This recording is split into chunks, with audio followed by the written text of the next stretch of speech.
Pernahkah kamu merasa pintar, tapi hidupmu tetap di situ-situ aja? Atau mungkin kamu pernah diremehkan, tapi diam-diam kamu sedang membangun masa depan yang besar? Di video kali ini, aku akan membacakan sebuah kisah yang sederhana, tapi penuh makna, tentang dua sahabat yang satu cerdas luar biasa, sedangkan satunya lagi dianggap bodoh. Tapi waktu membuktikan siapa sebenarnya yang benar-benar sukses. Simak baik-baik, karena mungkin kisah ini akan membuka mata kalian. Di sebuah desa kecil yang sepi dari keramaian kota, hiduplah dua sahabat sejak kecil. Namanya Raka dan Gino. Raka dikenal sebagai anak yang paling pintar di sekolah. Semua ujian dilewatinya dengan nilai sempurna.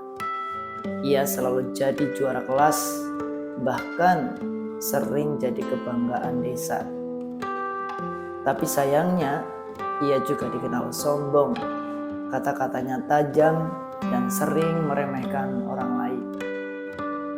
Sedangkan Gino, ia tidak sepintar Raka, bacanya lambat, tulisannya jelek, kadang gagap kalau ditanya guru. Tapi Gino punya satu kelebihan yang jarang dimiliki orang zaman sekarang. Hatinya yang bersih dan mau belajar dari siapa saja. Waktu berlalu, mereka lulus. Raka masuk universitas terkenal di kota besar. Gino tinggal di desa membantu orang tuanya bertani.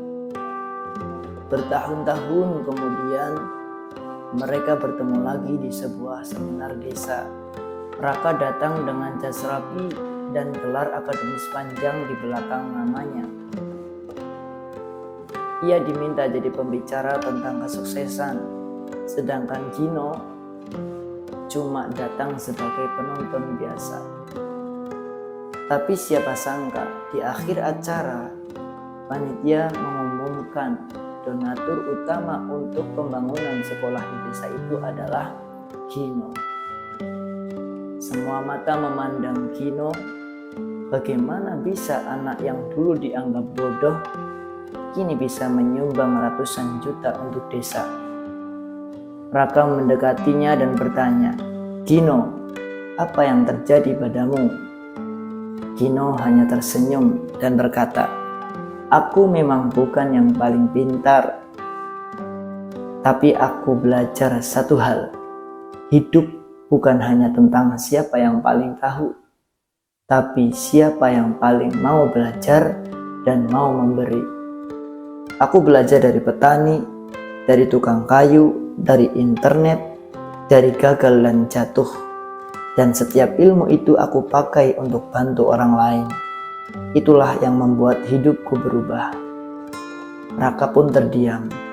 Untuk pertama kalinya ia merasa bukan karena dia kurang cerdas, tapi karena terlalu merasa cukup dengan apa yang ia tahu, hingga lupa bahwa belajar itu tak pernah selesai. Teman-teman, jangan pernah meremehkan orang yang terlihat biasa. Bisa jadi mereka sedang menanam benih yang akan tumbuh jadi pohon paling kokoh. Dan jangan juga sombong dengan apa yang kita miliki hari ini, karena hidup terus berjalan dan waktu akan menguji siapa yang benar-benar berilmu. Ilmu itu bukan hanya yang kita hafal, tapi yang kita amalkan. Itulah tadi cerita yang menurut saya sangat mengedukasi ya. Jika cerita ini atau video ini bermanfaat untuk kalian, maka jangan lupa klik like dan subscribe agar kalian tidak ketinggalan video-video berikutnya. Bye.